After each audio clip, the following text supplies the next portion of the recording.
The spirit of innovation is deeply ingrained in America, and Google is helping Americans innovate in ways both big and small. Central Texas Regional Mobility Authority is using Google AI to create smarter tolling systems and improve traffic flow for Texans. This is a new era of American innovation. Find out more at g.co/American innovation. This episode is brought to you by Temptations Cat Treats. Your cat will come running for the perfectly irresistible Temptations Creamy Puree and Temptations Lickable Spoon Cat Treats. The best time to feed lickable cat treats to your cat is anytime. Feed by hand for a playful moment, in a bowl for a creamy treat, or as a topper to make mealtime fun. Visit temptationstreats.com to learn more.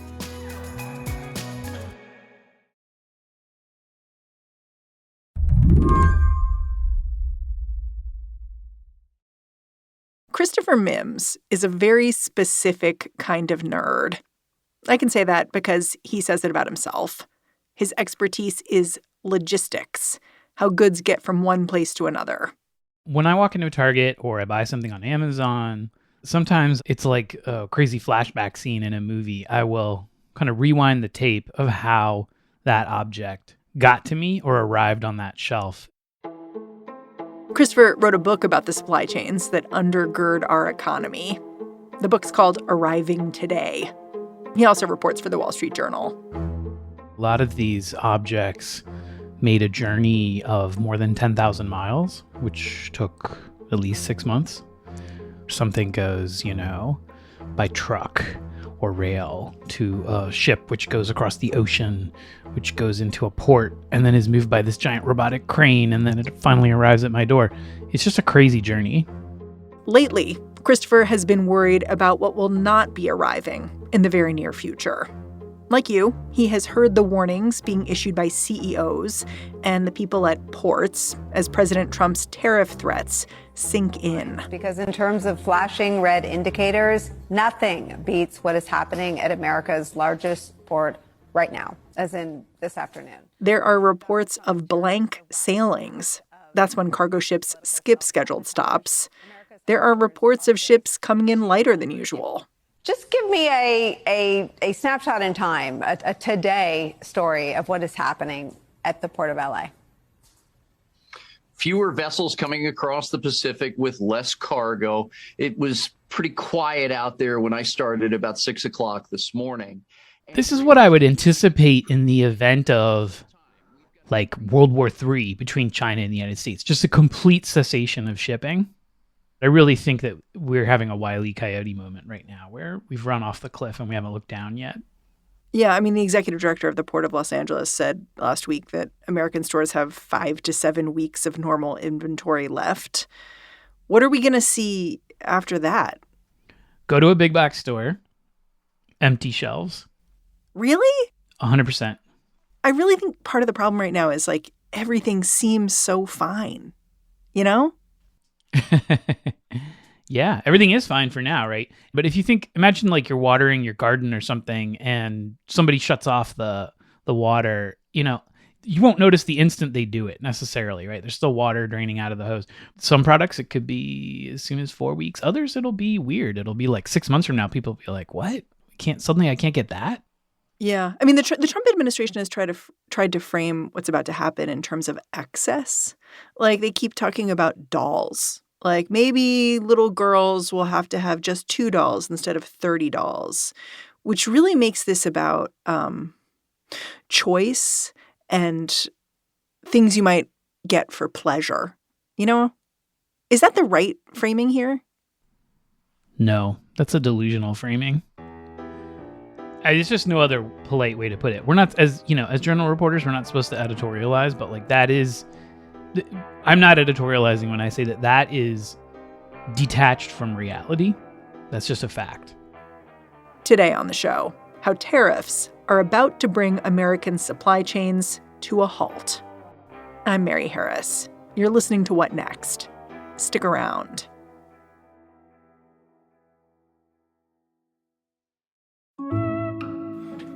This podcast is brought to you by Progressive Insurance. You chose to hit play on this podcast today? Smart choice. Progressive loves to help people make smart choices. And that's why they offer a tool called AutoQuote Explorer that allows you to compare your Progressive car insurance quote with rates from other companies. So you can save time on the research and can enjoy savings when you choose the best rate for you.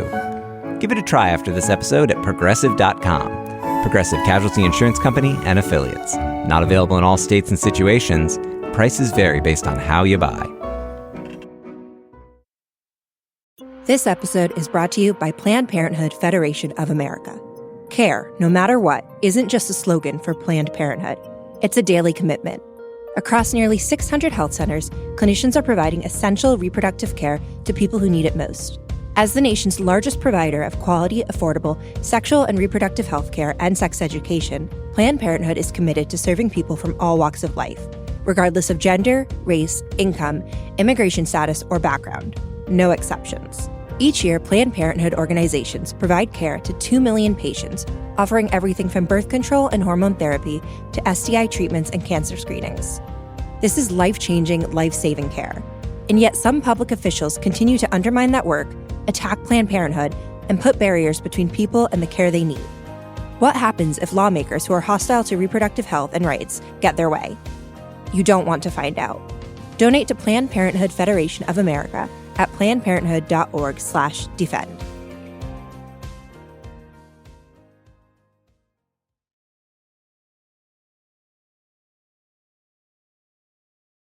Back when President Trump first unveiled his massive tariffs on nearly all trading partners, he promised from the White House Rose Garden that jobs and factories will come roaring back into our country. His logic goes like this. Tariffs make imported goods more expensive. That prompts consumers to look for American alternatives. And then more factories pop up to meet their demand. But Christopher Mims stressed to me, it is not going to be that simple. I think there's this idea that, well, you know, there's a lot of goods where some of them are made in America, right? So people will shift to those. Absolutely. Absolutely. But the overwhelming majority of goods are not made in America. And there's this phenomenon which has happened, you know, all over the world for the past 50 years where different countries, different cities, different regions, they specialize. So it's not that like there's a specific type of auto part that everybody needs and there's some manufacturers in the US and there's some in Asia. You know, for a lot of those specialized parts, there's only manufacturers in one place in the world because they've all decided to specialize in that. And the thing about a complicated good like a car or a smartphone is, you know, you could have a smartphone, or the extreme example, they'll have like 600 different parts and sub-assemblies in them. If any one of those is unavailable, that's it. You can't make it. I feel like you developed this specialty in supply chains during the COVID-19 pandemic, where you could really see the weakness of being reliant, but also like how we'd built this big infrastructure that was totally all about free exchange of goods from place to place. It seems to me like the problems that COVID-19 revealed with the supply chain, like the shortages we all saw because suddenly everyone needed masks, for instance, that's not what we're about to see now when it comes to tariffs, but it's related. I would push back on that a little. I think what we're about to see is going to be very similar to what we saw during COVID-19. So tell me how. Well, some of the same goods are going to become unavailable. I mean, we are going to be in a position where the price of automobiles is undoubtedly going to go up and their availability is going to go down. We saw that during the pandemic. I think a lot of medical equipment and medical devices and even perhaps pharmaceuticals are going to start to become scarce. I think that the difference is that during the pandemic, there were certain things that we really wanted, and everybody focused on that. And specifically, we wanted masks. And nobody had ever heard of an N95 mask before the pandemic, unless you were in the medical field. Suddenly, we all needed them. But I think that event was such a profound trauma that we have a selective memory for what was unavailable. I mean, during that time, sales of bicycles spiked because people wanted to get outside. They wanted to do a solo activity that was safe. And it was a supply-demand problem, and you could not get a bicycle. That's a very distinct memory for me because I tried to go buy my kid a bike. Couldn't get it for love or money. I remember I tried to get a basketball hoop. Couldn't get one. Exactly. Same thing. Like everyone wanted to like just shoot baskets in their yard. Yeah. And I think that what is going to surprise people this time is that somebody's just going to feel worse because it's going to be broader.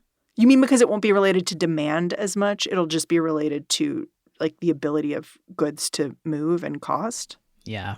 It's a true supply shock. And so look, I almost think that the biggest impacts are going to be the fact that companies are going to spread the cost of tariffs across all the goods that they sell. They call it revenue regulation.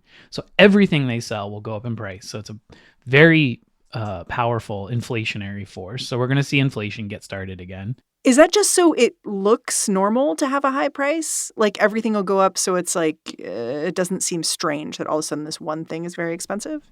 Yeah, like let's say you have one thing that happens to be manufactured in China and there's a 125% tariff on it. And you're like, well, I can't double the price of this and still expect people to buy it. But maybe that's only 5% of your total revenue and the other goods come from elsewhere where the tariffs aren't as profound. Well, okay, let's raise prices across the board 10% and that'll account for the increase in the tariffs.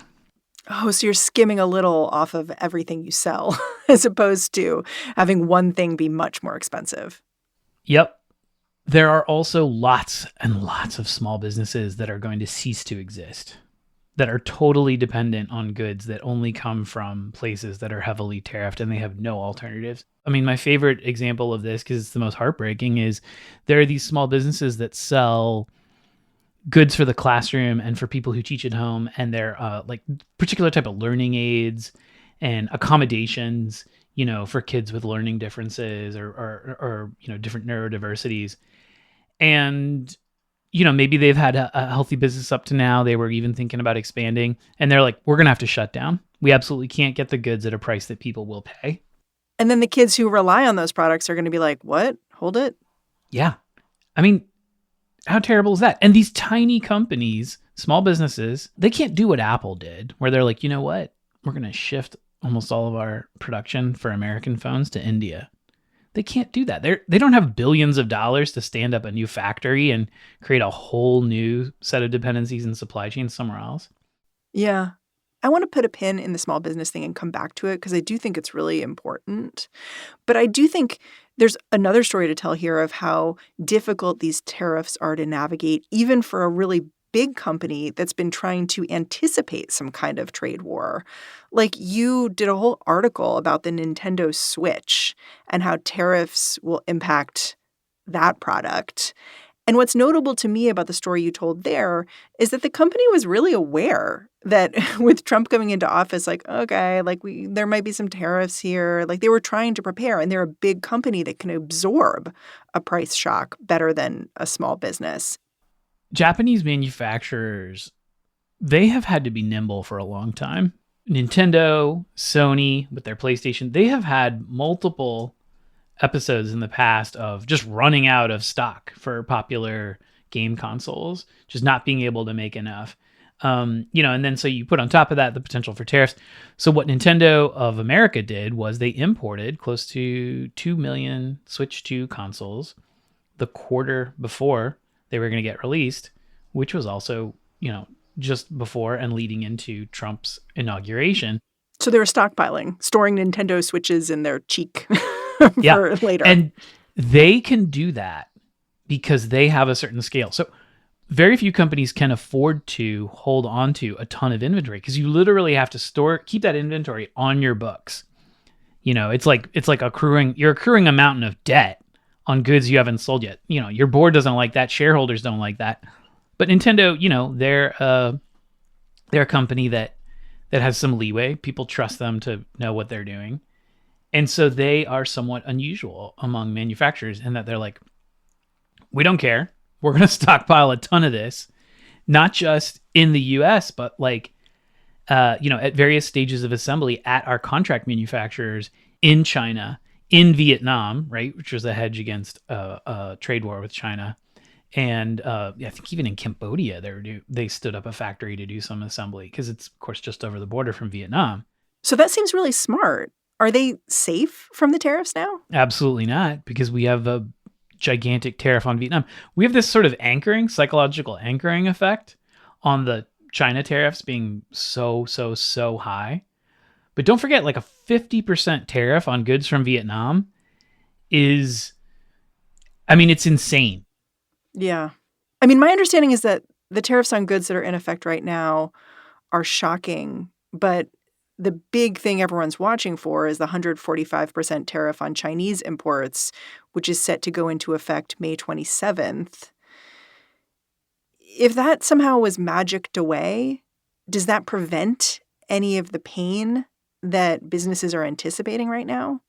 If the tariffs go away today, okay, well, now I've got to make an order to my factory in China, assuming they still want to do business with me and haven't pivoted to something else to survive. Then I've got to book, shipping, getting those goods onto a ship and getting that ship across the ocean. And, in the best of circumstances, that's going to take 1 to 2 months. But now you're going to have everybody rushing for the exits, trying to get their goods back on ships at the same time. So there's going to be this crazy bottleneck while people try to sort of catch up on the last 2 months worth of goods. This is a gigantic machine. It cannot be restarted. It can't be flipped on and off like a light switch. So even if the tariffs on Chinese goods go away tomorrow, 3 months from now, let's say 1 to 6 months from now, there could still be intermittent shortages of all kinds of goods while that giant machine creaks back into motion. You're telling me that the American economy right now is like a kitten with a ball of string, and we're sort of tangled. And getting untangled, you could try, but it's going to take you a second no matter what. Yeah. I would go with a stronger metaphor. I think like we're the mouse that the kitten has caught and is playing with because it hasn't decided not to eat us yet, but we're just getting kind of bandied about and bloodied, and we don't even realize it yet. Oh God, we're a future carcass. That's what you're saying. We are. I with zero hesitation, if we don't get a deal on these tariffs soon, like it's going to be really ugly. And the markets are betting that we're going to get a deal. This administration will come to its senses. Like it has backed down on these things in the past. I'm not comfortable making any predictions about what this administration is going to do. After the break, why the pain of these tariffs is going to hit small business owners particularly hard. This episode is brought to you by Built. Built is perfect for those looking to earn airline miles and hotel points just by paying rent on time. There's no cost to join, and just by paying rent, you unlock flexible points that can be transferred to your favorite hotels and airlines, a future rent payment, your next Lyft ride, and more. When you pay rent through Built, you unlock 2 powerful benefits. First, you earn one of the industry's most valuable points on rent every month. Second, you gain access to exclusive neighborhood benefits in your city. Built's neighborhood benefits are things like extra points on dining out, complimentary post-workout shakes, free mats or towels at your favorite fitness studios, and unique experiences that only Built members can access. And when you're ready to travel, Built points can be converted to your favorite miles and hotel points around the world, meaning your rent can literally take you places. Start paying rent through Built and take advantage of your neighborhood benefits by going to joinbuilt.com/whatnext. That's joinbilt.com/whatnext. Make sure to use joinbuilt.com/whatnext to sign up for Built today. Still getting around to that fix on your car? You got this. On eBay, you'll find millions of parts guaranteed to fit. Doesn't matter if it's a major engine repair or your first time swapping your windshield wipers. eBay has that part you need, ready to click perfectly into place for changes big and small. Loud or quiet, find all the parts you need at prices you'll love. Guaranteed to fit every time. But you already know that. eBay. Things, people, love. Eligible items only. Exclusions apply. Lowe's knows to bring your vision to life, it's important to find the right color. That's why MyLowe's Rewards members get a free paint or exterior stain sample to test your look and find the perfect color to confidently refresh your space. Lowe's, we help, you save. Offer valid in-store only, 5/8 through 5/14. Limit 1 per customer while supplies last. Discount taken at time of purchase. See associate for details. Program subject to terms and conditions. Details at lowes.com/terms. Subject to change. We spoke to a small business owner, this woman who she is the CEO of a pet food company called Bundle and Joy. Her name is Jessica Berger. And the thing is, she makes most of her product in the U.S. because she makes dog food for the most part. But she had just gotten into dog toys. Like a good business owner, I was really focused on my business and, growing, expanding, and managing that. I guess, candidly, I was not as looped in of everything going on. I wasn't really even aware that, hey, like this is coming and it's going to really significantly impact your business. And to me, it was instructive to talk to her because it's not like she does a ton of business in China, but she does enough. So when the tariffs were first announced, she had 6 containers leaving China, and she had this like moment of desperate calling, trying to figure out, can I stop them? By the time I finally got around to sort of getting some answers, it was, hey, 3 of your containers have already left. 3 of your containers are scheduled to leave on April 10th. I said, oh my gosh, can we hold the 3 containers that haven't left yet? Because I don't even need them right now. They're shipping early. And I was basically told no, that I did not have that option. And I mean, I get it now. The manufacturing facilities probably were pushing everything to the ports as quickly as possible. And so here I am $180,000 later of unexpected charges to my business.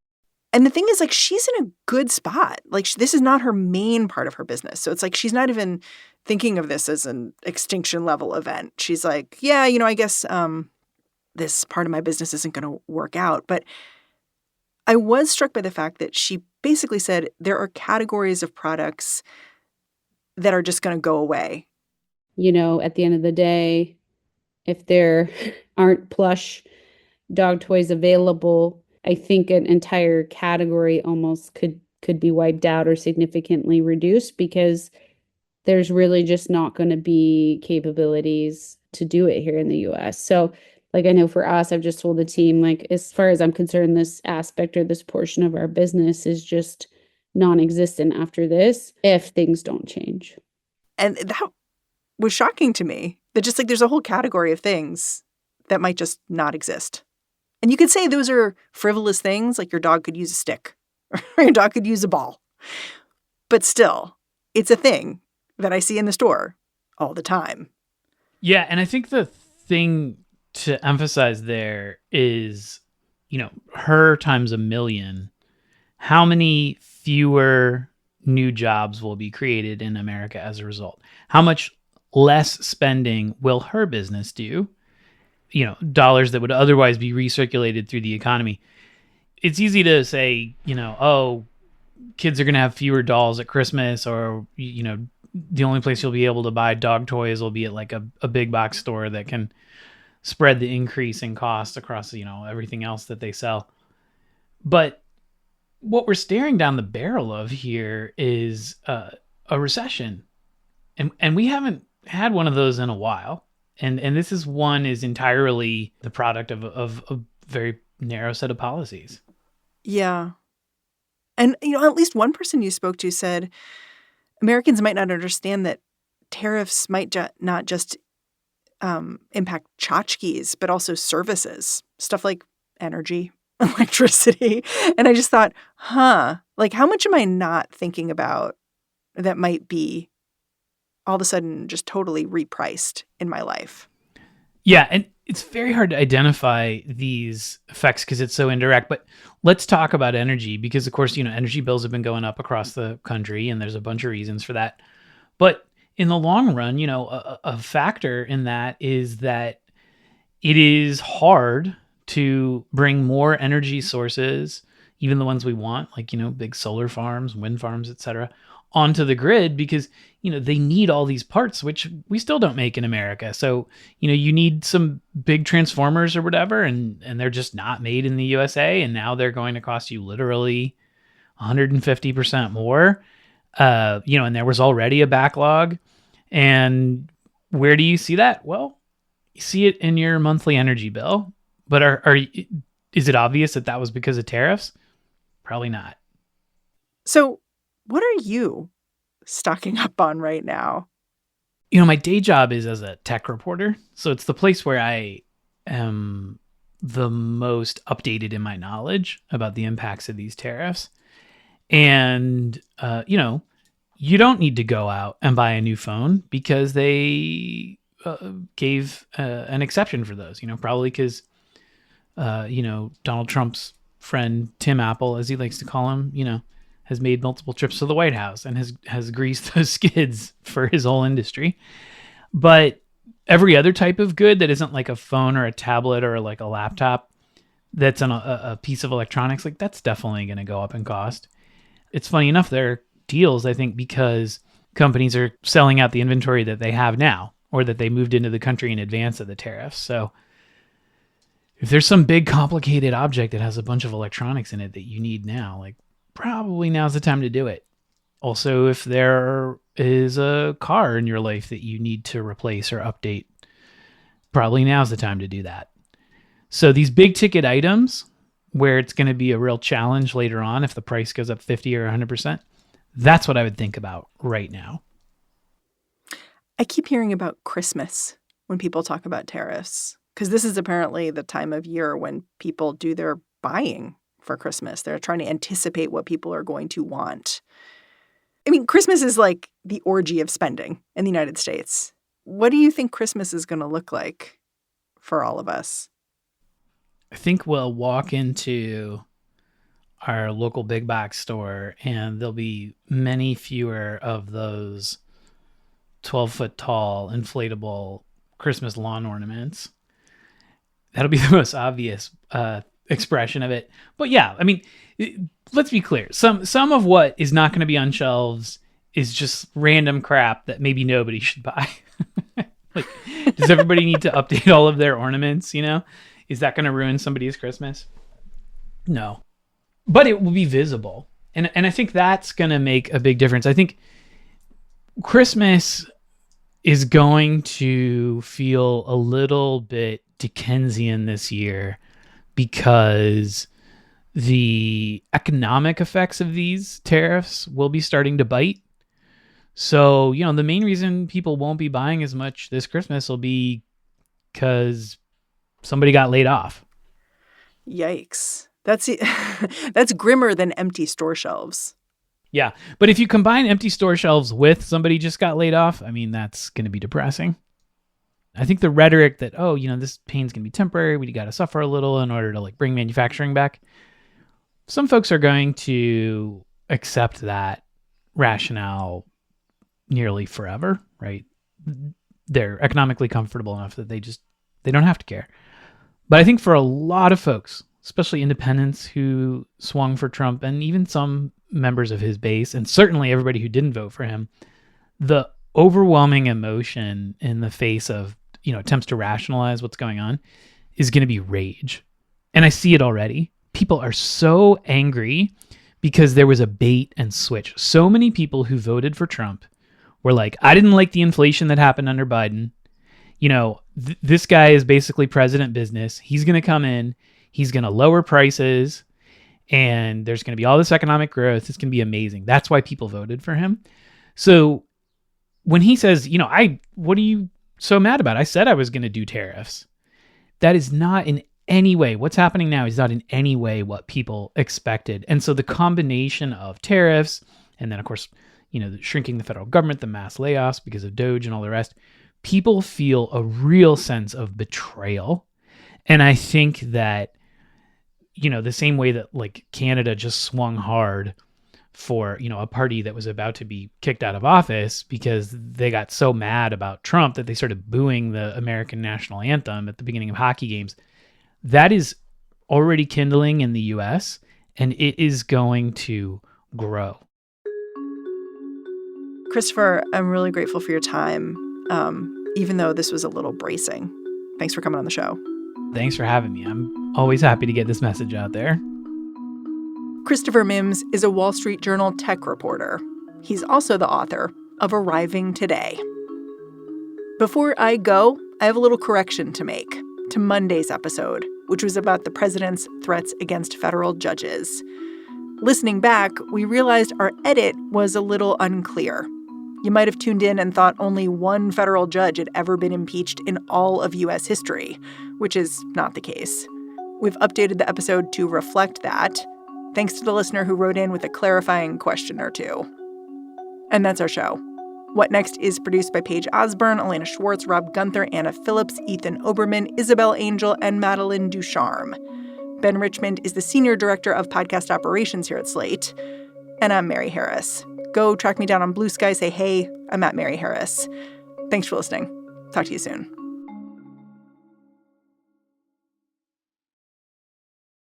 Six months from now, you could be running a 5K, booking that dream trip, or seeing thicker, fuller hair every time you look in the mirror. Through Hers, you can get dermatologist-trusted, clinically proven prescriptions with ingredients that go beyond what over-the-counter products offer. Whether you prefer oral or topical treatments, Hers has you covered.